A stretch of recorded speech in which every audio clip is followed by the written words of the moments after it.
guys, welcome back to Between the Ropes TV.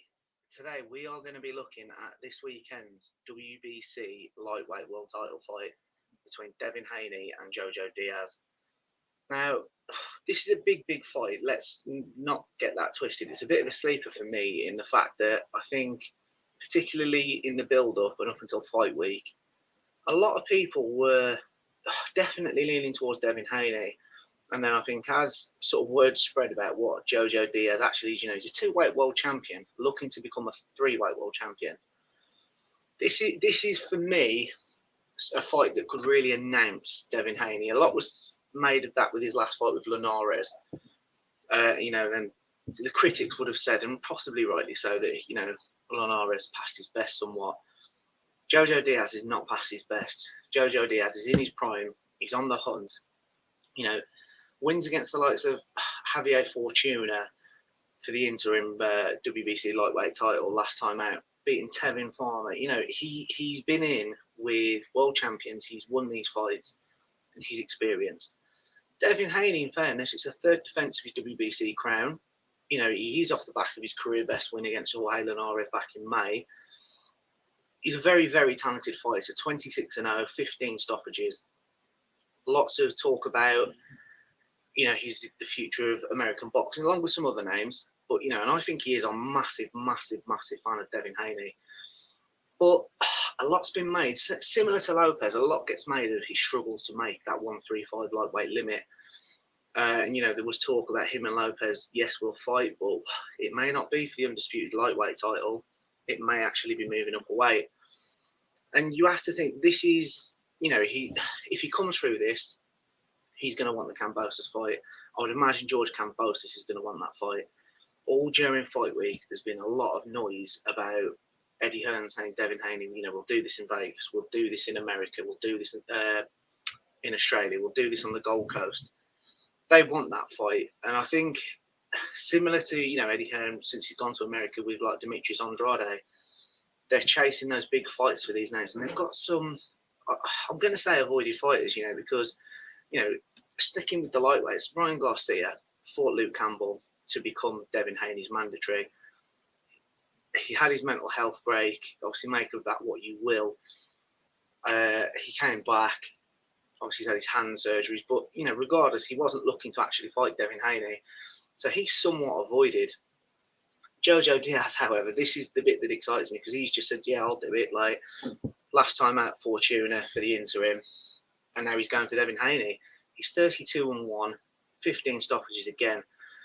I can see this being a bit of a war. I just hope, when you watch previous fights of his, at times he can appear a little bit defensive, and I hope he doesn't try and go into his shell because in terms of tactics for this fight, I think Linares really did lay the blueprint in that he wobbled Devin Haney, and too much has been made of that.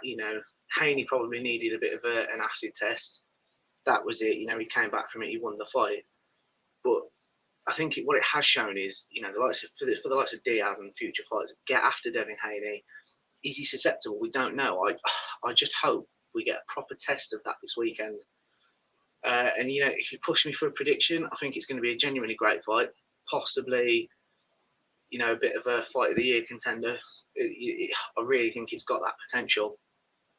You've also going to mention it before. I'll give my prediction. Devin Haney on points. I think I'm 60-40, but I do think Haney will just edge it, and then I think we'll see that Kambosos fight next. But guys, if you're on DAZN, check the undercard out as well because you've got Jessica McCaskill defending her undisputed titles. Montana Love's back in action. He's an exciting prospect. Love is going to be looking for a statement win. We saw him pick up a win a couple of months back, and he's going to be looking to kick on now with this DAZN platform and Matchroom behind him. And then obviously you've got the big Croatian Filip Hrgovic back in. I'm not going to lie, the opponent is somewhat disappointing, but Eddie Hearn has been very vocal about struggling to get an opponent for him. Obviously, it looked like he was going to fight Michael Hunter for a good while for the IBF final eliminator. Hunter's now off doing whatever with Triller. But, Hrgovic is a talent. I really hope this is his last sort of opponent that, you're going into it 75% sure or more even that he will win. I hope we get a step up next. Who would we like to see him in with? Personally for me, obviously the Alan Babic fight obviously makes sense. Big Croatian rivalry. In fairness now, with Hrgovic's sort of lack of activity and how active Babic has been, their records are actually quite similar. So I'd love to see that fight. But also a fight with the likes of, Joe Joyce. That would be a great fight. I don't think we'd get it because of Joyce risking his slot. But, we've got to see a step up. That's the point. And then on the lightweight front, let's not also forget we've got another huge lightweight name in Gervonta Davis. He's fighting Isaac Cruz. Now, again, this is an absolute sleeper of a fight. Romero got pulled out, so that left Davis without an opponent. Instead of delaying, they went after it, and they've got Isaac Cruz.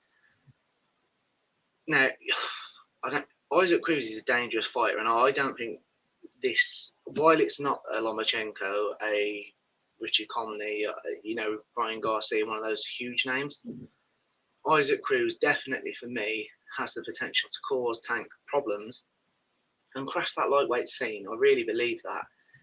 And that's what we've got to be looking for. There's been a few shocks in boxing as a sport this year, but particularly you go off last weekend. Not many people, I don't care what anybody says, were picking Kambosos to win, and particularly in the way he did. So, that's, if anything for me, it's helped build this weekend because, we've got Haney Diaz in it, what could turn into an absolute war. Like I said, I'm 60-40, but I am backing Haney. But this is the same. Isaac Cruz could pull off an absolute shock, which makes it very interesting with Gervonta Davis. And, the other good thing is two other big lightweights. We've got Lomachenko and Richard Comney next weekend, which we'll get onto next week. But that's exciting because then, go into early part of next year into the spring, all of these big lightweights have got a clear schedule.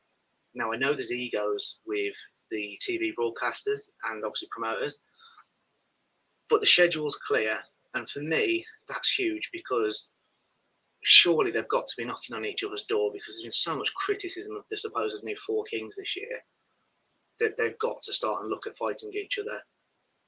Obviously, I know PBC are trying to say we're in-house, and I'm not a fan of that. I think the big fights need making. But, we've seen it with Eddie Hearn. He's knocking doors down. He's trying to get these fights made. In fairness, it's particularly at UK shores. Frank Warren, he pits his fighters against each other. We're seeing that again with Lyndon Harper and Anthony Yard.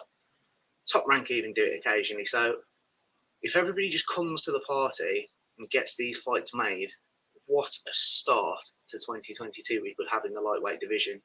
We could very easily be crowning a new undisputed champion and really sort of getting that pecking order in place as opposed to they're all good, who would win, and we can shut the debate down finally. So I'll leave you guys with that. Let me know your predictions in the comment section. As always, Scott will kill me if I don't say it, so hit the like button, hit the subscribe button, and we'll be back on the weekend. And we've got some really special content coming next week for you. So yeah, tune in, guys. Thank you.